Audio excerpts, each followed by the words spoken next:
What's up, guys? And welcome back to another video. This one's going to be different from usual. Today we're ranking stuff, and we're doing Harry Potter. And if you guys didn't know, I really like Harry Potter, along with Karate Kid, or Cobra Kai, Star Wars, Marvel. I haven't made a Marvel video because this channel is still relatively new, but just know that one of Marvel videos coming up, and I'm going to be doing a lot more Harry Potter, because I don't know. So, today we're going to be ranking all of the books. And I own all of the books except for, the new History of Magic ones. And a couple of, the Harry Potter guides to, potion and spell making. I think I had one of those, I just lost it. But I have all of the 6 mains. But, they're not in, any particular, collection. So, first we have, this edition of the Sorcerer's Stone.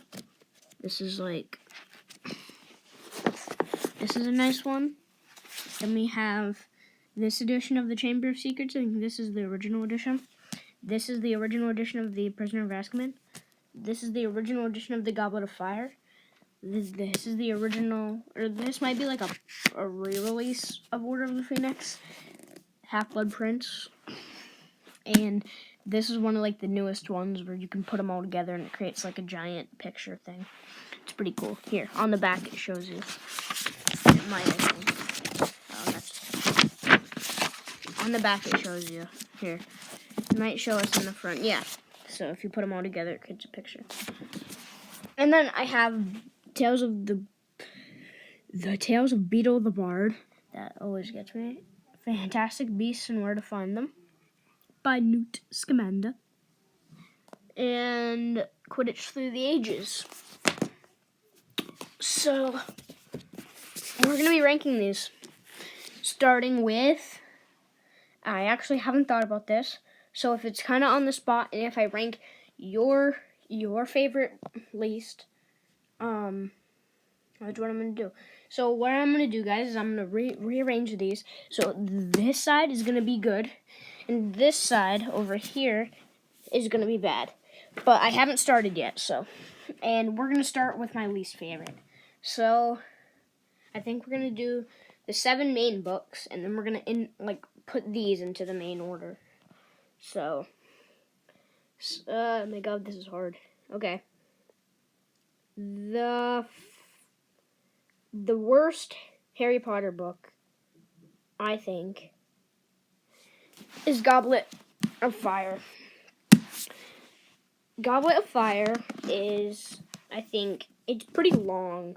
And I guess you could say the Order of the Phoenix is really long too, but I feel like, it's hard. So, basically, Goblet of Fire is just all about the Triwizard Tournament. And while I think the Triwizard Tournament is a great, idea by J.K. Rowling, I think it's, a great idea, to have, this wizard tournament, kind of like the wizard version of Gladiator games. I think that's really cool. And I think it's cool how, Cedric got killed and everything, and then how no one really believed Harry. And I also think, I think the idea of Mad-Eye Moody is really good. But,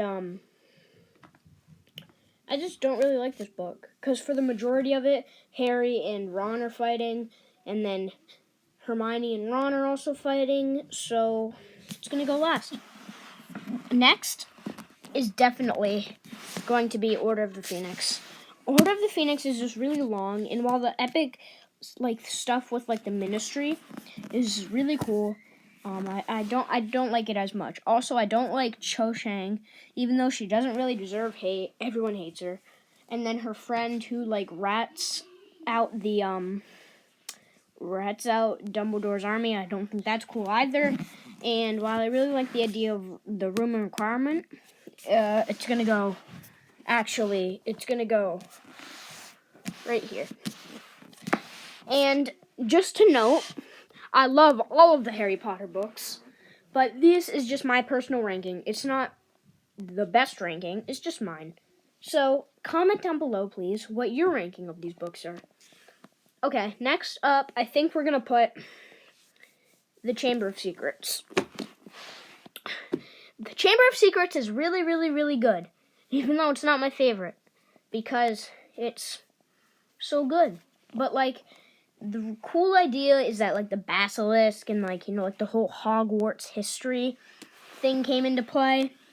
And it's kind of cool, you know, how it was thought that Draco was Slytherin's heir, but instead it was Tom Riddle, and, like, he actually met Tom Riddle face to face. And I think it's cool how Harry, you know, thought that he was the heir of Slytherin, but then he pulls the sword out of the hat, and then he realizes, no, only a true Gryffindor could have pulled it out of the hat. So, I think that's a really cool idea.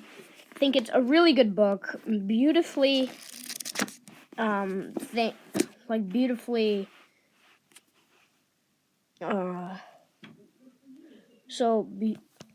know, it's just a really good book. And I think it's really good comedy-wise with, like, Ron and everything, and Lockhart.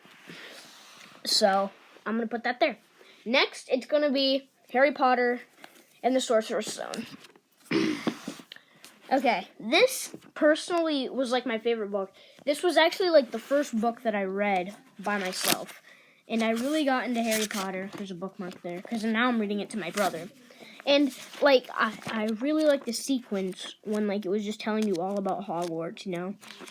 So, I remember, like, going to bed at night and, like, dreaming that I was Harry and that I could go into Diagon Alley, which I'm actually going to Universal this summer, like, if COVID stays slow, we're going to get tickets and stuff and we're going to go, which is pretty cool.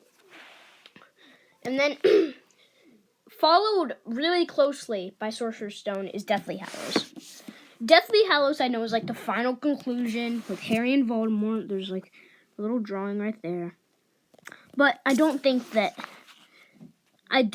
all that it's the best book. It's, like, I really like, you know, neither of us can live while the other survives. And then I like the 19 years later scene with Albus getting sorted into Slytherin. I think this is just a really good book all around and a great conclusion. Well, conclusion. I don't have Cursed Child, although I've read it. I'm actually going to buy Cursed Child.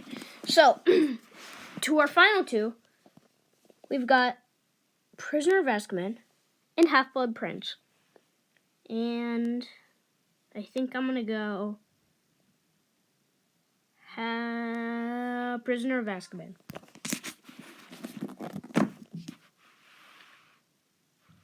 Prisoner of Azkaban, I think, is a great book. Just because it's about Sirius and Buckbeak. And, like, I don't even know how to explain it. It's just so good. And I think it's just gonna be there. So, Half-Blood Prince is literally the best book. It like, interprets Ginny and Harry. It has all of, like, the cool stuff with the Weasleys. It has Dumbledore dying, which isn't that cool, but it's interesting. It has Snape, like, killing him, but then later in Deathly Hallows, like, that's why Deathly Hallows made it that far, is because these two books go together really well, I feel like. So, Half-Blood Prince is going there. And then, for these three. First, I'm not even going to really talk about these. So, Fantastic Beasts and Where to Find Them. This really just felt like a textbook. And while it's cool to dive into the world of Harry Potter, I don't think it's that cool. So, I'm going to put it in between Harry Potter and the Goblet of Fire. And I love all of these books. Like, just to let you know. Quidditch Through the Ages. I imagined myself playing Quidditch. So, I'm going to put it right there. Like, as soon as this book came out, I loved, like, the idea of the snitch. And I think this is going to go in between these two. So, that's my ranking. My final ranking is... Oh, I just dropped you guys. Harry Potter and the Goblet of Fire. Fantastic Beasts. Harry Potter and the Order of the Phoenix. Harry Potter and the Chamber of Secrets. Tales of the Beetle and the Bard. Harry Potter and the Sorcerer's Stone. Quidditch Through the Ages. Harry Potter and the Deathly Hallows. Harry Potter and the Prisoner of Azkaban. And Harry Potter and the Half-Blood Prince. This is the winner, ladies and gentlemen. Please like and subscribe. And may the force be with you. always. I don't know why I just used Star Wars reference. Bye.